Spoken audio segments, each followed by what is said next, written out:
Hallo und herzlich willkommen zurück zu einem neuen Flies Universe Video. Heute mit einem Thema, das ich schon ein paar Mal erwähnt habe, dass ich darüber nochmal ein Video machen wollte. Und ich wollte natürlich erstmal ein bisschen abwarten, falls nicht noch was passiert. Aber es ist nichts mehr passiert und ehrlich gesagt, ich bin mir auch ziemlich sicher, da wird auch nichts mehr passieren. Weil die Phase, meiner Meinung nach, wo man nach so einem riesigen Update, wie wir es jetzt bekommen haben, wie wir es ja auch wirklich nur alle 2 Jahre jetzt circa wahrscheinlich erwarten können, bekommen werden. Das letzte große Update war ja auch 2 Jahre davor. Da hätte man schon viel früher reagieren müssen und Gala hat ja gezeigt, das wollen sie nicht. Sie machen ganz normal ihre 2-wöchigen Patch-Notes sozusagen und da weicht man auch nicht von ab, nicht mal bei einem riesigen Update, dass man dann vielleicht öfter patcht oder so.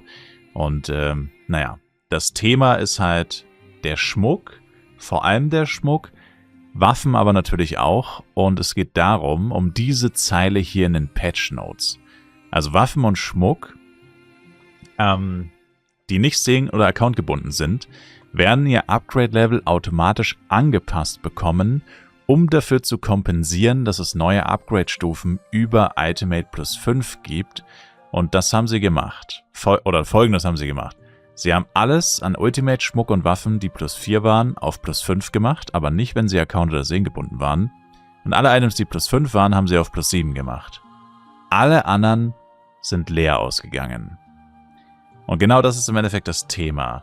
Und ich verstehe immer noch nicht, wie man darauf gekommen ist, dass das eine gute Idee ist. Also, ich meine, das Wort unfair, ich weiß nicht, also normalerweise sage ich, mit dem Wort unfair muss man immer vorsichtig sein, aber in dem Fall muss ich sagen, ganz ehrlich, Alter, also dafür müsste man schon ein neues Wort erfinden als unfair.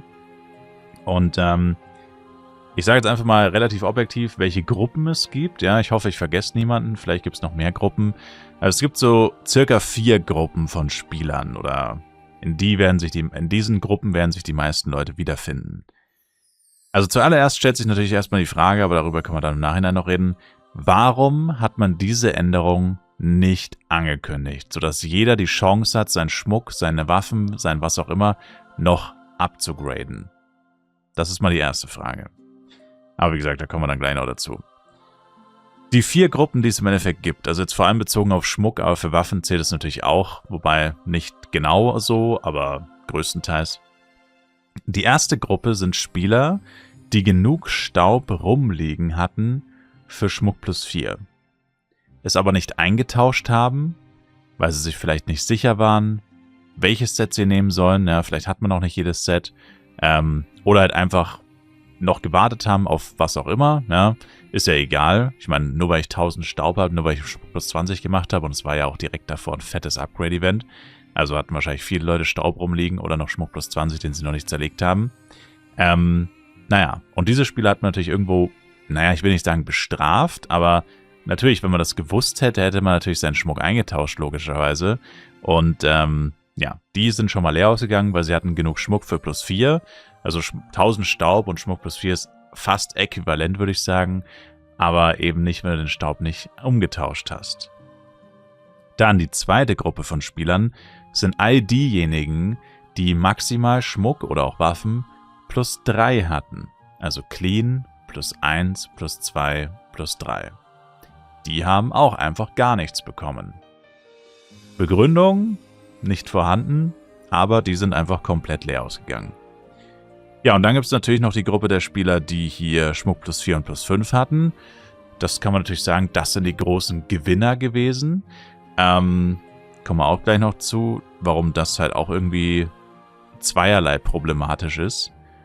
Und die 4. Gruppe sind die Leute, die hier schon erwähnt werden, nämlich diejenigen, die sehengebundenen oder accountgebundenen Schmuck haben. Genau. Und bei den Waffen ist es halt äquivalent, wie gesagt, größtenteils. Einzige, was ein bisschen anders ist, ist das mit dem Staub. Ja, ich meine, du kannst nicht eine Waffe einfach so erstellen, die kann man nicht irgendwie durch Staub eintauschen oder so. Aber bei den Waffen ist es vergleichbar. Mal angenommen, du hattest eine cleane Waffe, zum Beispiel eine Hernes-Waffe, hast sie jetzt aber nicht geupgradet, weil du immer schon darauf spekuliert hast, naja, vielleicht kaufe ich mal eine Dosakas Crystal Waffe, wenn sie vielleicht mal ein bisschen günstiger werden. Oder vielleicht hast du dir gedacht, naja, jetzt kommt ein neues Update, da kommen neue Waffen, dann kaufe ich mir einfach so eine und baller meine ganzen Orikalkums da rein.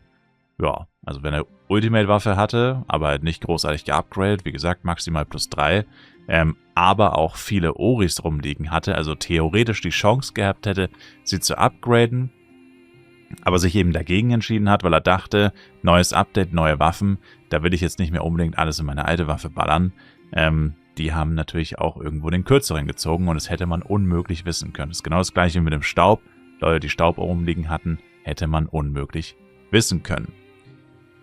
Ja, und was daran problematisch ist oder was daran irgendwie unfair ist, wie gesagt, es gibt eigentlich kein richtiges Wort dafür, ist natürlich, keiner wusste es.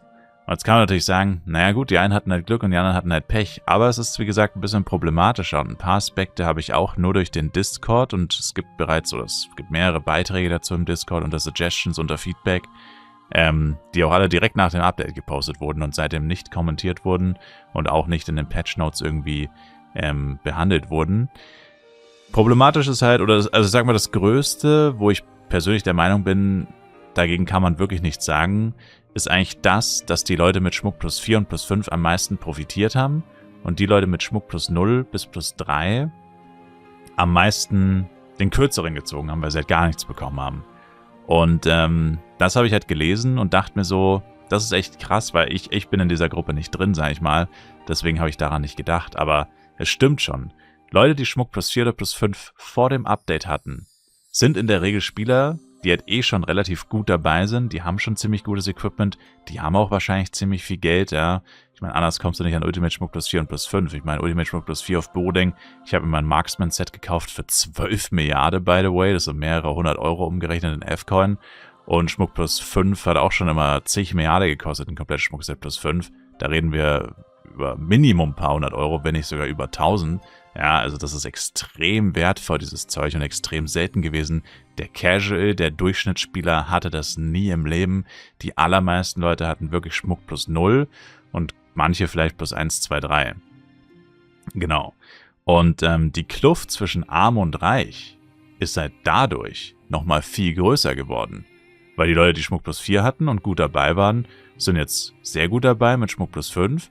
Und die Leute, die schon sehr gut dabei waren oder extrem gut dabei waren, weil sie den besten Schmuck im Spiel hatten, haben automatisch ein Gratis-Upgrade. Und das gleiche gilt äquivalent, wie gesagt, auch für Waffen. Haben es einfach gratis auf +7 bekommen. Also das heißt, jemand mit +3 hat immer noch +3. Und jemand, der +5 hat und schon stärker war, besser war, etc., hat auch noch +7 bekommen.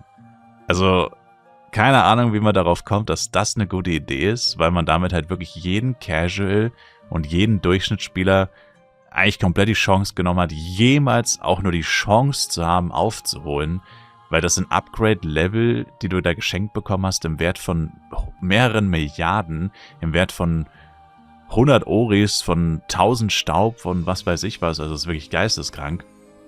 Und nur weil jemand halt, wie gesagt, bis maximal +3 war, hat er einfach gar nichts bekommen. Also ich finde, das Minimum, was man hätte machen müssen, wäre einfach alles +1. Also jemand mit einer cleanen Waffe, also Ultimate Clean oder cleanem Schmuck hat dann +1, +1 wird zu +2 und so weiter. Das wäre auch immer noch nicht wirklich fair gewesen. Ja, hätte man auch noch ein bisschen besser kalkulieren müssen. Wahrscheinlich hätte man es so machen müssen, cleaner Schmuck wird +2 oder irgendwie so, keine Ahnung. Ne? Ist ja auch egal. Auf jeden Fall, das hätte man auf jeden Fall deutlich besser handhaben können. Und wie gesagt, das ist eigentlich so das, wo ich persönlich der Meinung bin, da kann man eigentlich gar nicht wirklich drüber diskutieren, weil ich meine, das ist einfach eine Tatsache. Du hast ein komplettes Schmuckset +0 gehabt, hast jetzt immer noch eins +0, das basically genauso viel wert ist.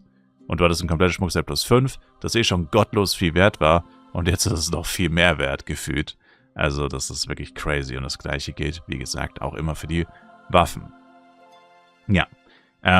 Das zweite wäre gewesen, ist zumindest anzukündigen. Habe ich ja auch schon gesagt. Wenn man schon nicht einfach alle probiert, irgendwie ungefähr gleichmäßig zu behandeln mit diesen Gratis-Upgrades, also wie gesagt, dass man halt guckt, wer kriegt wie viele Plusstufen und dass man halt guckt, dass jeder was bekommt, ja, hätte man natürlich vorher es einfach ankündigen können, damit man zumindest jedem die Chance gibt, vor allem auch während diesem großen Upgrade-Event, das direkt vor dem Update lief, jedem die Chance nochmal zu geben, zu sagen, hey, du hast jetzt 2 Wochen Zeit und ein 50% Upgrade-Event, guck mal, was du erreichen kannst. Das hier machen wir nach dem Update. Also probier irgendwie all dein Geld zusammenzusammeln und es dir zu kaufen, damit du die gratis Upgrades bekommst. Oder upgrade alles, was du hast und so. Irgendwie so. Wäre immer noch ziemlich blöd gewesen, ehrlich gesagt, weil in 2 Wochen Zeitraum, um zum Beispiel 50 Oris ranzuschaffen oder sowas, ist ein bisschen kurz, ja, aber da hätte man zumindest die Leute mit dem Staub noch abholen können, die Leute mit den vielleicht sehengebundenen Orikalkum für Waffen-Upgrades und so hätte man mit abholen können. Also hätte man zumindest noch mal mehr Leute erreicht und gesagt, lasst auf jeden Fall euren Staub nicht rumliegen und lasst eure Oris nicht unbenutzt, wenn ihr diese Upgrades haben wollt. Gibt natürlich auch vielleicht Leute, die wollten das gar nicht, die wollen so oder so keine Herneswaffe zum Beispiel.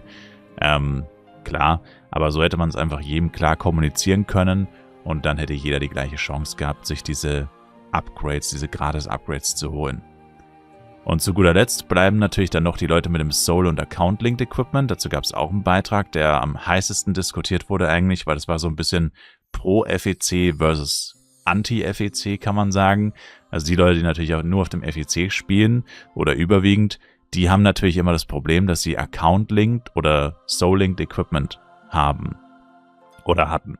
Also ich meine, für gewöhnlich ist es eigentlich Account-Linked, also sehengebunden gibt es so eigentlich eher nicht. Sehengebunden ist dann, wenn man es irgendwie von irgendeinem Event bekommen hat, von einem Level Reach oder irgendwie sowas. Ansonsten hat man es eher Account gelinkt. Aber ist ja auch egal. Auf jeden Fall alle Leute mit gebundenem Equipment, in welcher Form auch immer. Und das sind, wie gesagt, größtenteils natürlich FEC-Spieler. Mein Jester zum Beispiel auch, mein Lusagas Crystal Jojo, mein goldenes ist ja auch vom FEC. Und das ist immer noch +5. Ich habe es +5 gemacht und es ist immer noch +5. Und all diese Spieler sagen natürlich auch irgendwo, also, oder ich sage persönlich jetzt, ich meine, das ist jetzt weniger objektiv, aber dass du halt sagen kannst, ja, grundsätzlich kann man schon verstehen, dass die jetzt nicht unbedingt profitieren von so einer Änderung, weil sie es ja sowieso schon leichter hatten, einerseits in das Equipment zu kommen und andererseits es auch zu upgraden. Auf der anderen Seite sagt man aber natürlich aus der Sicht der FEC-Spieler oder aus der Sicht der Leute, die dieses Equipment haben, sagt man natürlich, naja gut, stimmt schon, aber die Strafe dafür, für dieses leichter Bekommen und für dieses leichter Upgraden, ist ja trotzdem auch, dass es eben Account- und sehengebunden ist. Du wirst nicht einen Penya, nicht einen F-Coin, den du da jemals reingesteckt hast, jemals in deinem Leben wiederbekommen. Das Geld ist für immer weg und du kriegst es nicht wieder. Und das sollte eigentlich die Strafe dafür sein. Und so ist das ja eigentlich gehandhabt, ne? Dass man sagt, ja, okay, doppelte Droprate oder dreifache Droprate etc. und bessere Upgrade-Chancen, aber dafür halt kannst du es nie wieder verkaufen. Das ist ja so der Deal, den man mit dem FEC eingeht. Das heißt, auch da kann man irgendwo argumentieren, die komplett leer ausgehen zu lassen, war vielleicht jetzt auch nicht zwingend die beste Entscheidung. Aber ja, meiner Meinung nach, als Fazit kann man hier auf jeden Fall ableiten, dass sich das vorher halt wirklich überhaupt nicht wirklich überlegt wurde, ob das hier eine gute Idee ist, wie man das genau machen sollte. Ich weiß nicht genau, welchen Gedankengang, wer auch immer sich das hier überlegt hat, da gehabt hat.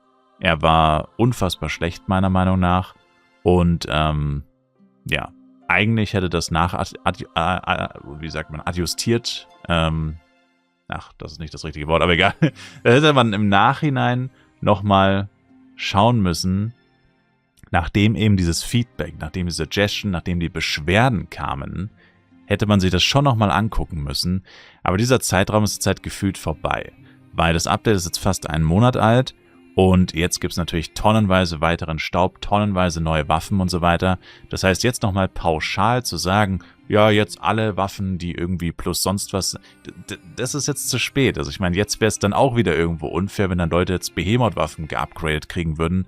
Also mal angenommen, du hast jetzt eine neue Behemoth-Waffe +4 oder +3 und dann kommt jetzt im Nachhinein nochmal ein Upgrade und dann plötzlich hast du deine Behemoth-Waffe +4, obwohl die Behemoth-Waffen, ich meine, gut, müsste man natürlich auch wieder ausschließen davon, aber also der Zug ist irgendwie abgefahren. Also das hätte man eigentlich gleich machen müssen. Und wie gesagt, dieses Feedback war wirklich Tag 1 war das Feedback da, die Suggestion und so weiter, die Diskussion im Discord, das war wirklich Tag 1, 2, 3, wo das heiß diskutiert wurde. Mittlerweile ist es, wie gesagt, auch schon wieder in Vergessenheit geraten, fast schon. Beziehungsweise ist es halt einfach so, dass nichts passiert ist und man halt auch nicht mehr wirklich damit rechnet, dass was passiert nach einem Monat.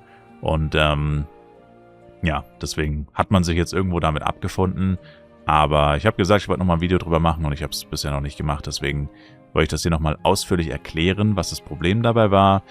und halt auch den Appell irgendwo an Gala oder, weiß ich nicht, Game Master und so richten, dass man sowas in der Zukunft sich deutlich besser überlegt und nicht einfach pauschal eine sehr spezifische Gruppe von Spielern, also alle mit Ultimate Items plus 4 und plus 5, belohnt und alle anderen leer ausgehen lässt. Also im Endeffekt, ganz ehrlich, ich weiß wirklich nicht, was der Gedankengang hier war, sowas zu machen. Also es ist wirklich, ich verstehe es bis heute nicht und da trotzdem nochmal ein Statement drüber zu lesen oder eine Antwort an die Spieler, die sich da, wie gesagt, doch sehr auf den Schlips getreten fühlen, zu richten, wäre jetzt schon nochmal wichtig. Also, dass das einfach nochmal adressiert wird, das Thema.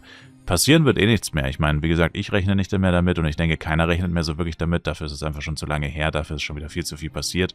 Wie gesagt, es gibt schon wieder tonnenweise neue Items und Upgrades und pipapo.